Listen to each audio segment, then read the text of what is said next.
शरद पवार आणि सुप्रिया सुळेंनी पंतप्रधान मोदींची भेट घेतलेली आहे। दिल्लीमध्ये शरद पवार पंतप्रधान मोदींच्या भेटीला गेले। शेतकऱ्यांसंबंधी प्रश्न शरद पवारांनी पंतप्रधान मोदींकडे मांडलेले आहेत।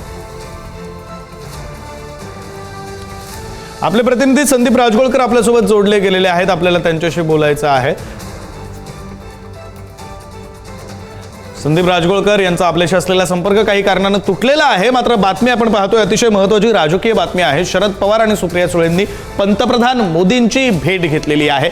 आज ही भेट झाली आहे, सकाळी साधारण 11:15च्या सुमारास ही भेट झालेली आहे। या भेटी दरम्यान शरद पवारांनी एक निवेदन पंतप्रधान मोदींना दिलेलं आहे, जे शेतकऱ्यांच्या प्रश्नांच्या अनुषंगाने आहे।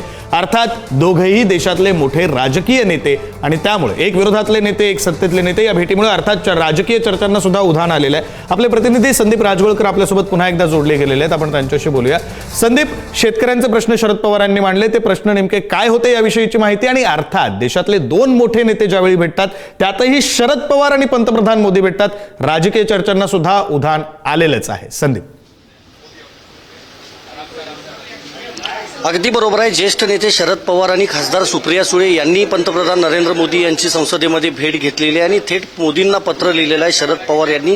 त्या पत्रामध्ये महाराष्ट्राचे मुद्दे आहेत प्रामुख्यानं। त्यापूर्वी एक अपडेट महत्त्वाची, अरविंद केजरीवाल दिल्लीचे माजी मुख्यमंत्री उद्धव ठाकरे यांना भेटण्यासाठी खासदार संजय राऊत यांच्या निवासस्थानी दाखल झालेले आहेत। संजय राऊत यांनी त्यांचं स्वागत केलं आहे आपण पाहतोय आणि आता ते थेट उद्धव ठाकरे यांची भेट घ्यायला विक्रांत दिल्लीतल्या संजय राऊत यांच्या निवासस्थानी दाखल झालेले आहेत। उद्धव ठाकरे यांच्या दौऱ्याचा आजचा दुसरा दिवस आहे दिल्लीत आणि त्यासाठी अरविंद केजरीवाल हे आलेले आहेत। प्रामुख्यानं इंडिया आघाडीचा एक घटक म्हणून अरविंद केजरीवाल यांना ओळखलं जातं आणि काल ज्यावेळेला राहुल गांधी यांनी आंदोलन केलं होतं त्यानंतर टीका केली होती केजरीवाल यांनी की काँग्रेस हीच भाजपची बी टीम आहे आणि त्यांनीच आंदोलन करायला लावलं होतं। त्यामुळे राहुल गांधींनी कॉक्रोच जनता पार्टीचं म्हणजे लक्ष जे आहे ते भिरकटवण्यासाठी हे आंदोलन केल्याचा आरोप जो आहे तो केजरीवाल यांनी केला होता आणि त्यानंतर आता उद्धव ठाकरे यांच्या भेटीला केजरीवाल जे आहेत ते दाखल झाले आहेत। तू विचारल्याप्रमाणे प्रामुख्याने शेतकरी आत्महत्याचा मुद्दा जो आहे तो शरद पवारांनी आपल्या पत्रामध्ये मांडलेला आहे आणि आत्महत्याग्रस्त कुटुंबांना तातडीनं आर्थिक मदत द्यावी, त्याचबरोबर चौकशीतले जे विलंब आहेत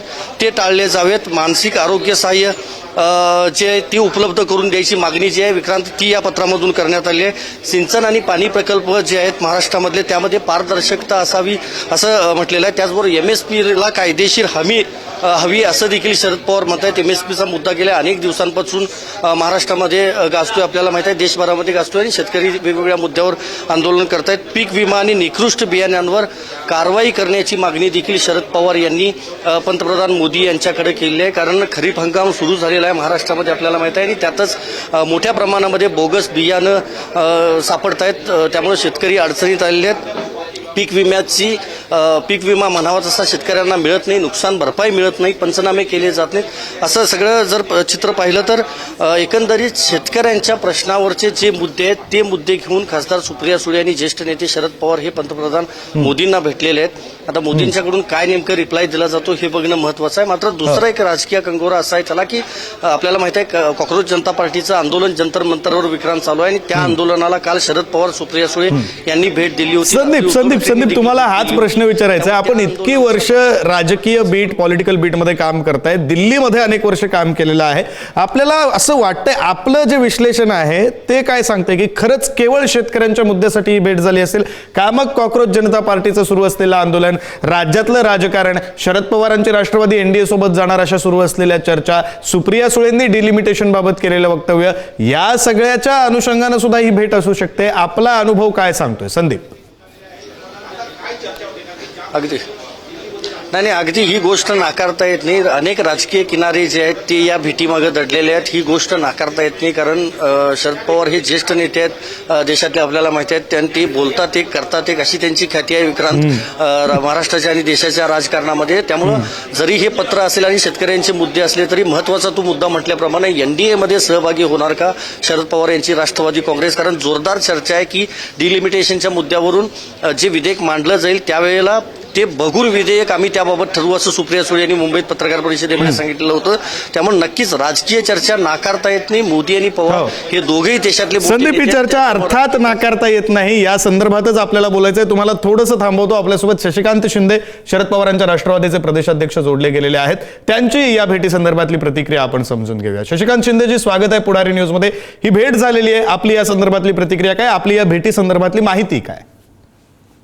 मला वाटतं की पवार साहेबांनी काल जंतर मंतरवर अभिजित तिपकेंना भेटले, सोनम वांगचूकच्या आंदोलनाला पाठिंबा दिला, विद्यार्थ्यांच्या आंदोलनाला पाठिंबा दिला आणि मला वाटतं की काल ती भेट झाल्यानंतर ज्येष्ठ नेते म्हणून त्यांनी यातून मार्ग काढण्यासाठी 22 दिवसाच्या आंदोलनाला मार्ग निघावा म्हणून विद्यार्थ्यांच्या चळवळीला म्हणून ती देशाचे पंतप्रधान नरेंद्र मोदी साहेबांची भेट घेतलेली आहे आणि घेतली असेल.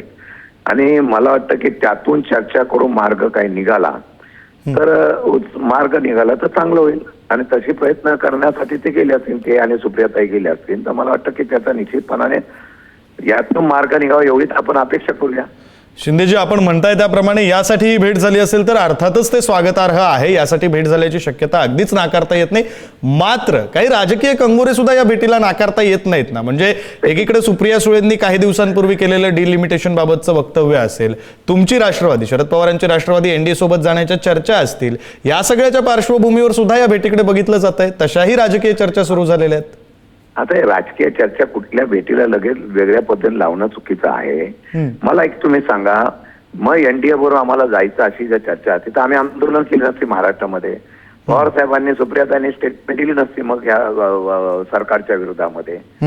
आणि आपल्याला एक सांगू इच्छितो की ह्या सगळ्या चर्चा कुठून आणल्या, आम्ही अधिकृतपणाने त्या दिवशी सुप्रियाताईंनी सांगितलं अधिकृतपणाने आमच्या पक्षाच्या वतीने कोणी जाहीर करत नाही.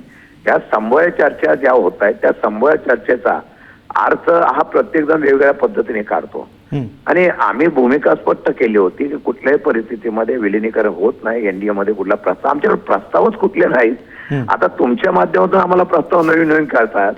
मला वाटतं की या भेटीचा त्या एनडीएच्या आणि डिलिमिटेशनचा विषय आहे. डिलिमिटेशनच्या बाबतीत आमची भूमिका काय आहे? पवार साहेबांनी पहिल्या महाराष्ट्रामध्ये महिला सक्षमीकरणाला आणि महिलांना आरक्षण द्यायचा पुढाकार घेतला.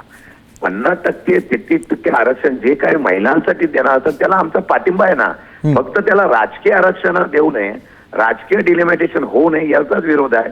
आता तो प्रस्ताव आल्यानंतर सुप्रियाताईंनी जी स्पष्ट शब्दात सांगितलं की या संदर्भामध्ये ज्या ज्या वेळेला तो प्रस्ताव समोर येईल तो आणि इंडिया आघाडी आम्ही सगळे बसून त्याच्यावर निर्णय घेऊ असं स्पष्ट केलेलं आहे. शिंदेजी, तुम्ही प्रदेशाध्यक्ष म्हणून ठामपणे सांगू शकता एनडीए सोबत आपला पक्ष जाणार नाही किंवा तशी कोणतीही चर्चा पक्षात सुरू नाही? मी ठामपणाने गेल्या काही दिवसापासून रोज सांगतो की अशी कुठली चर्चा पक्षामध्ये नाही, अशा कुठल्याही प्रकारचा प्रस्ताव पक्षामध्ये नाही. अरे सांगतो, मी रोज सांगतोय. आता रोज सांगून सुद्धा आता विश्वास नसेल त्याला मी आता आज बैठकीला भेट देणं. पवार साहेबांचा तुम्हाला जेवढा अनुभव आहे, मला जेवढा अनुभव आहे, पवार साहेबांना कुठला एखादा विषय असले की राज्याचे मुख्यमंत्री असो नाही तर पंतप्रधान असो तिथे साहेब स्वतः जातात किंवा एखाद्या संस्थेमध्ये जातात. त्यांचा हा स्वभाव आहे आणि मला वाटतं की त्यांनी घेतलेला पुढाकार यातून मार्ग निघत असेल तर चांगलंच आहे ना. अगदी मार्ग निघत असेल तर ते स्वागतार्ह आहे. शशिकांत शिंदेजी, धन्यवाद. तुम्ही पुढारी न्यूजची सविस्तर बातचीत केली त्यासाठी.